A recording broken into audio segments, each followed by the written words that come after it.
India versus Australia మొదటి T20 match అయితే వర్షం కారణంగా రద్దయింది. దీంతో ఇంకా ఎవరు ఈ సిరీస్ లో అయితే విజయ బోని కొట్టలేదు. సో అందువలన మొట్టమొదటి విజయం కోసం ఈ రెండు టీముల మధ్య ఒక గట్టి పోటీనైతే ఈ మ్యాచ్ లో మనం చూడబోతున్నాం. ఎందుకంటే ఈ రెండవ టీ20 మ్యాచ్ గెలిస్తే సిరీస్ లో పై చేయి సంపాదించవచ్చు. ఒకవేళ ఓడితే నెక్స్ట్ 3 మ్యాచ్లు డూ ఆర్ డై గా ఆడాల్సిన పరిస్థితి వస్తుంది. కాబట్టి సిరీస్ లో విజయం సంపాదించాలంటే ఈ రెండవ మ్యాచ్ లో గెలుపు ఇరు జట్లకి చాలా అవసరం. ఇండియా వర్సెస్ ఆస్ట్రేలియా రెండవ టీ20 match one of the beautiful stadium అయిన ఎంసీజీ మెల్బోర్న్ లో జరగబోతోంది. ముందుగా Melbourne pitch report and weather report చూసుకున్నట్లయితే శుక్రవారం మెల్బోర్న్ లో అయితే 1 నుంచి 10 మిల్లీమీటర్ల వరకు వర్షం పడే అవకాశం ఉందని వాతావరణ శాఖ అంచనా వేసింది. సో ఈ మ్యాచ్ లో కూడా వర్షం పడే అవకాశం అయితే ఎక్కువగానే కనిపిస్తోంది. వర్షం పడే అవకాశం ఉంది కాబట్టి పిచ్ అయితే ఎక్కువ మద్దతు బౌలర్లకి సహాయపడే అవకాశం ఉంటుంది. మనకందరికీ తెలిసిందే ఎంసీజీలో బౌన్స్ ఉంటుందని. ఈ మ్యాచ్ లో అయితే ఫాస్ట్ బౌలర్లకి అండ్ ఆల్సో స్పిన్నర్లకి కూడా అనుకూలించే పిచ్ అని చెప్పుకోవచ్చు.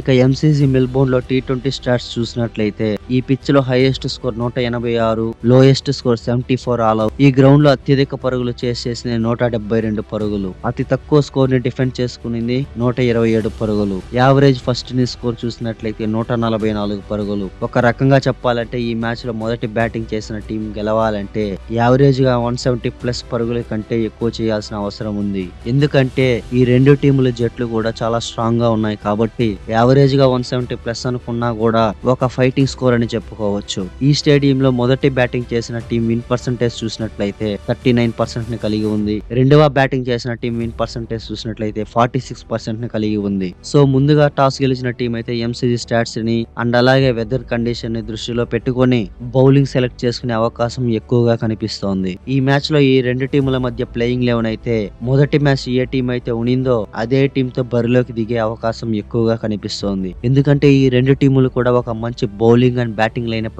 కలిగి ఉంది కాబట్టి ఆల్మోస్ట్ ఇదే టీం తో బరిలోకి దిగే అవకాశం ఎక్కువగా కనిపిస్తోంది. ఈ రెండు టీముల మధ్య హెడ్ టు హెడ్ స్టాట్స్ ప్రకారం మన టీమిండియాది పై చేయి ఉంది అని చెప్పుకోవచ్చు. అండ్ అలాగే ఈ మ్యాచ్ లో కూడా మన టీమిండియా పూర్తి డామినెన్స్ తో మ్యాచ్ గెలుస్తుంది అనిపిస్తోంది. ఈ మ్యాచ్ లో మన టీమిండియా గెలుస్తుందా లేదంటే ఆస్ట్రేలియా గెలుస్తుందా కామెంట్ చేయండి. Suryakumar Yadav and Mitchell Marsh అయితే టీ20లో ఒక మంచి రికార్డ్స్ అయితే ఉన్నాయని చెప్పుకోవచ్చు. ఆల్మోస్ట్ ఇద్దరు 80 విన్ పర్సెంటేజ్ ని కలిగి ఉన్నారు. సో వీళ్ళిద్దరి క్యాప్టెన్సీ బ్యాటిల్ అయితే చాలా ఇంట్రెస్టింగ్ గా ఉంటుందని చెప్పుకోవచ్చు. ఈ మ్యాచ్ లో అయితే బ్యాటింగ్ లో Abhishek Sharma and Travis Head, bowling లో అయితే Bumrah and Josh Hazlewood key player అని చెప్పుకోవచ్చు. ఈ మ్యాచ్ లో మనం చూడబోయే టాప్ 3 ఇంట్రెస్టింగ్ బ్యాటిల్స్ చూసినట్లయితే Abhishek Sharma versus Josh Hazlewood, Shubman Gill versus Bartlett, Travis Head versus Jasprit Bumrah. వీళ్ళిద్దరి మధ్య బ్యాటిల్స్ అయితే మనకి ఎంతో ఇంట్రెస్టింగ్ కలిగిస్తుందని చెప్పుకోవచ్చు.